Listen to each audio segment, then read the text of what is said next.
বিড়ালরা হচ্ছে সচরাচর চুপচাপ স্বভাবের প্রাণী। তারা হচ্ছে নিরীহ প্রাণী, দুষ্টামি কম করে আর হচ্ছে চুপচাপ বসে থাকতে পছন্দ করে। কিন্তু আমার লুই একদম ব্যতিক্রম, সে কিন্তু চুপচাপ বসে থাকতে মোটেও পছন্দ করে না।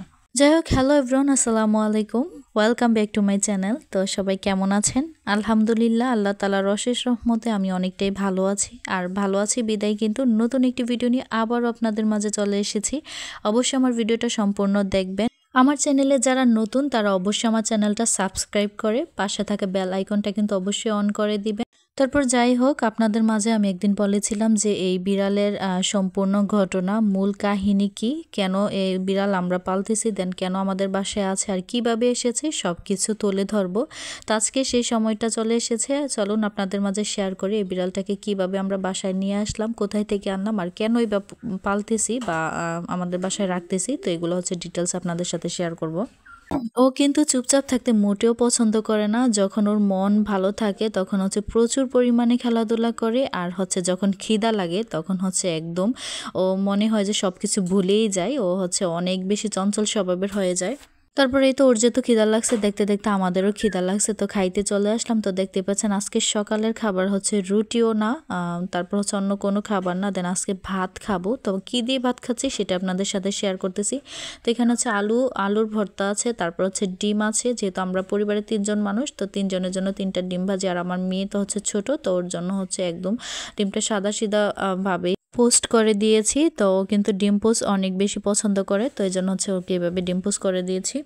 এই তো এদিকে হচ্ছে আমরাও খেতে বসে গিয়েছে, আর লুইকেও হচ্ছে ও বেশি একটা খাবার যেমন তেমন খাবার খাইতেও পারে না, তো ওকে একটু বাজগুজ করে খাইতে দিতে হয়, যেহেতু ছোট বাচ্চা মানুষ, তো ওকে বাজগুজ করে খাইতে দিয়েছি। আর তো দেখেন খাওয়ার পরে হচ্ছে ও ঘুমাই গিয়েছে। দেন ও কিন্তু খুবই আরামদায়ক প্রাণী, মানে আরাম খুঁজি বেশি, যেখানে একটু আরাম পায় সেখানে কিন্তু ঘুমাই যায়। ওর স্বভাবটি হচ্ছে এরকম। তো চলুন আজকে হচ্ছে এখন শেয়ার করা যাক ওর জীবন ঘটনা, জীবন কাহিনী, আসলে ও কিভাবে আমাদের বাসায় এসেছে। ও হচ্ছে একদিন আমাদের বাসার নিচে হচ্ছে ওর মা আর ও থাকতো। তো ওর মা, ও যখন একদম ছোট ছিল তখন থেকে হচ্ছে ওর মাকে নিয়ে আমাদের বাসার নিচে ও ছিল। তো একদিন হঠাৎ করে দেখা যায় ওর মা আসতেছে না, অনেক সময় হয়ে গিয়েছে যে ওর কাছে আসতেছে না। যেহেতু বিড়ালটা হচ্ছে বাইরে থেকে খাবার সংগ্রহ করে খায়, তারপর হচ্ছে বাচ্চাকে এসে খাওয়ায়, বা তখন হচ্ছে ও দুধ খাইতো, পর্যাপ্ত পরিমাণে খাবার খাওয়ার বয়স হয় নাই ওর। ও হচ্ছে তখন শুধু মায়ের বুকের দুধে খেয়ে কিন্তু থাকতো। তো তখন হচ্ছে কি ওর মায়ের দুধ খাওয়ার লং টাইম সময় হয়ে গিয়েছে, যে তারপর ওর মা আসতেছে না, নিশ্চয়ই বাইরে কোথাও খাইতে গিয়েছে হয়তো, বা খাবার খেয়ে হচ্ছে বাচ্চার জন্য নিয়ে আসবে বা বাচ্চাকে দুধ খাওয়াবে, এরকম চিন্তা ছিল আর কি। তো পরে দেখি যে প্রায় রাত হয়ে গিয়েছে, মানে সারাদিন গড়ে রাত হয়ে গেছে, তারপর হচ্ছে ওর মা আসতেছে না। তো এইদিকে হচ্ছে বিড়ালটা আমাদের বাসার নিচে যেখানে থাকতো ওইখান থেকে হচ্ছে মানুষ দেখলেও অনেক ভয় পাইতো, বের হইতো না, মানে দৌড়ে আবার ওইখানে চলে যাইতো আর কি, ওর যেখানে থাকতো ওইখানে। তো তারপর দেখতেছি যে ওর মা আসতেছে না দেখে হচ্ছে ও এক প্রকারের সাহস করে হচ্ছে ওইখান থেকে বের হয়ে ঘোরাঘুরি করতেছে আর ডাকতেছে ওর মাকে আর কি, খুঁজতেছে। কিন্তু তারপর ওর মা আসতেছে না, লং টাইম হয়ে গেল, ওর মার কোনো পাত্তাই নাই, যে কোথায় গেছে বুঝতেও পারতেছি না আমরা। তো এদিকে হচ্ছে সন্ধ্যা হয়ে গেছে, সারাদিন পর হচ্ছে সন্ধ্যা হয়ে গেল, তারপর ওর মার কোনো খোঁজ নাই।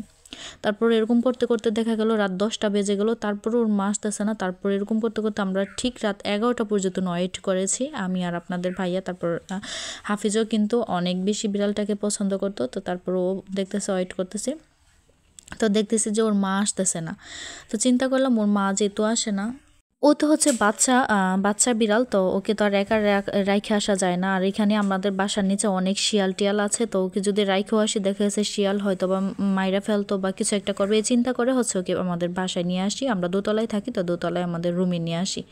তো তারপর থেকে দেখি যে আমরা 2-3 দিন ওয়েট করলাম, আমরা খোঁজ খবর রাখলাম যে ওর মা আসে কিনা, কিন্তু ওর মার কোনো পাত্তাই নাই। ওর মা তো গেছে, আর কোনো একবারের জন্য হইলো বাচ্চা বিড়ালকে দেখতে আসে নাই। এদিকে হচ্ছে আমরা যা খাচ্ছি তার মধ্যে হচ্ছে নরম খাবারগুলো বাছাই গাছাই করে খাওয়ানোর চেষ্টা করতেছি। যেহেতু আগে কখনো বিড়াল পুষি নাই, পালি নাই, তো সেক্ষেত্রে তো হচ্ছে আমরা জানিও না যে কি খাবে বা কি খাওয়ানো যাবে। তো ইউটিউব সার্চ দিয়ে বা হচ্ছে যেভাবেই হোক, যেভাবেই পারছি, তো একটু টাই না হচ্ছে ওরে খাওয়ানো শুরু করছি। আর আপনাদের ভাইয়া হচ্ছে পশুর হসপিটালে গিয়েছিল, যে সরকারি হসপিটালগুলো আছে ওইখানে গিয়ে ডাক্তারের সাথে হচ্ছে বুঝে আসছে যে কিভাবে কি করা যায়। তো উনি আবার বলছে, আবার ভ্যাকসিন দেওয়ার কথা বলেছিলাম, তো ডাক্তার বলছে যে যেহেতু বাচ্চার বয়স হয় নাই, এখনও ছোট, ওকে ভ্যাকসিন দেওয়ার কোনো প্রয়োজন নেই। শুধু হচ্ছে ওকে বাইরের বিড়ালগুলোর সাথে হচ্ছে মিশতে দিবেন না, বাসায় রাখবেন আর একটু সাবধানে রাখবেন, তাহলেই হয়ে যাবে। তো এই তো ডাক্তারের পরামর্শ অনুযায়ী হচ্ছে আমরা ওকে সাবধানেই রেখেছি, দেন গোসল করাই দিয়েছি, তারপর হচ্ছে নখ কেটে দিয়েছি, যেহেতু ও অনেকটাই খামচি করে, তারপরের জন্য নখ কেটে দিয়েছি।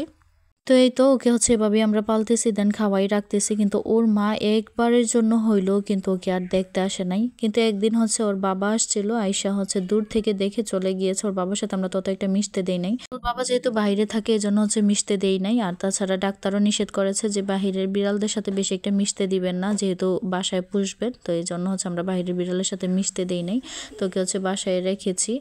তো এই তো দেখতেই পাচ্ছেন, এই হচ্ছে ওর জীবন কাহিনী। এই তো এখন পর্যন্ত এভাবেই থাকতেছে, দেন এভাবেই পালতেছি, খাবার খাওয়াচ্ছি, গোসল করাই দিচ্ছি, নিয়মিত হচ্ছে একটু পরিচর্যা করে দিচ্ছি। তো দেখি যদি এভাবে থাকে এভাবে রাখবো। তো আজকের ভিডিওটা এই পর্যন্ত, দেখা হবে নেক্সট ভিডিওতে।